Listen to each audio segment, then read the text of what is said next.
All right, gentlemen, keys to Game 3. How can the Celtics go up 3-0 in a best-of-7 series? Nick, you go.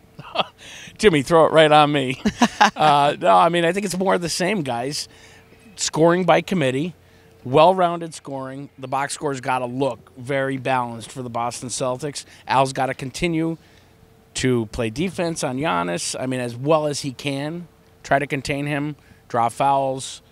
You know, I mean, I think it's more of the same, really. Oh, every 50-50 ball, man. They got to keep – because the Bucks are so long, they deflect basketballs. So – and then they deflect them, and no one's grabbing the loose ball. The Celtics are rushing to every loose ball, which has really been the difference in the game. And that's how the Bucks could, shoot 60% from the field and yet still get killed by 15 points. Can you imagine if they had Marcus Smart, too? Because that's his game. Is I got to tell you something real quick. I was Google imaging something, and Celtics hustle. I couldn't find anything else in Google Images but Marcus Smart. I swear that is true, yes. Well, and that picture of Dave Cowan, it's like right around here when he was rolling. It doesn't look like they're going to need Marcus Smart because he said he'd be back for a Game 7. At this rate, there won't be a Game 7. But I do agree with you with the balanced attack thing. I think it's one of those – it's a team right now that because they've lost their stars, you really don't know where the offense is going to come from on any given night. For me, it's more so on the defensive end. If they can force the Bucks to take tough shots, they're not a great outside shooting team. They hate shooting three-pointers. They hate today's NBA team. In today's NBA, the team hates shooting three-pointers. Yeah, that's why you're losing by 15. Your star player hates shooting exactly, three-pointers. And you can't. So make them take those outside shots. Don't let them have the easy baskets. If you got to hit them a little bit harder than normal on the way to the hoop to make them think twice by driving, then let them. I mean, Giannis couldn't even hit free throws in Game 2. So these guys, they're not a great outside shooting team.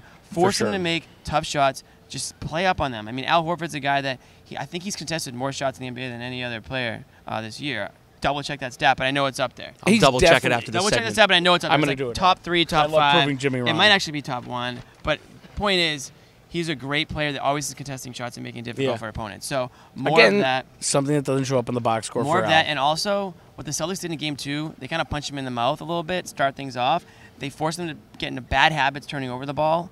And I think that was the huge difference because, like you mentioned, they shot 60%, but they also turned the ball over 15 times and gave up 21 points.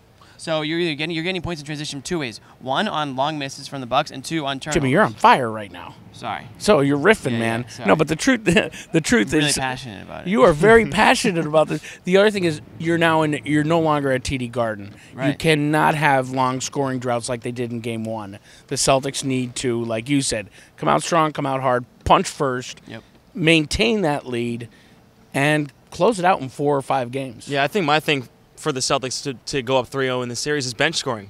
41-25 in favor of the Celtics tonight. And That's I think incredible because there is no one on the Celtics bench right now. Who's there besides like Brad Stevens? I'm not sure, but let me Shane Larkin. Let me give credit to 2 guys. Marcus Morris and Shane. You just stole my thunder, Jimmy. That's all good though. He always does that. I was about to say. I didn't know you were going to go. I was about to say Marcus Morris and Shane Larkin. I mean, I've asked Brad Stevens this multiple times this year. He just loves what Shane Larkin brings. I cannot give enough credit to Danny Ainge for going, scouting Spain, seeing Larkin do well there, and reviving his NBA career because it was almost lost at this point. He comes out of Miami. He had a really good college career there, but other than that, he didn't really do much in the NBA. He had a career high for his 4 playoff games he's played in, but a career high. He has played so well off the bench, and with Marcus Morris all year, exactly, and with Marcus Morris too, it just changes the space and pace so much. That's what Brad Stevens loves, man. Yeah, Marcus Morris has really fit into a role where he is embracing having more responsibility and more put on him. It was almost as if early in the season he was getting, and he was injured, but he was getting frustrated because he wasn't not necessarily he was selfish, but he wasn't getting the shot attempts he needed to get into rhythm. He's the perfect 6-man, isn't he? He has embraced that 6-man role finally. And he's the perfect 6-man. I still think he wants to start down the line. Of course he does, but he's the perfect 6-man because there aren't many second units that can stop a guy like him. He is a shooter. He is a scorer. Yeah, and as our friend in the back said before we went on camera, Celtics just need to show up, right? They just need to show up. Yeah.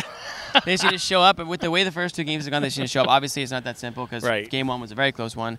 Game 2, not so much. But I think they need to come out, like I said, come out strong. Keep the Bucks. Don't let the Bucks get that momentum. Don't let the Bucks get the fans involved, and they should be okay. All right. What do you think the Celtics will do in Game 3? We'll find out. Comment below.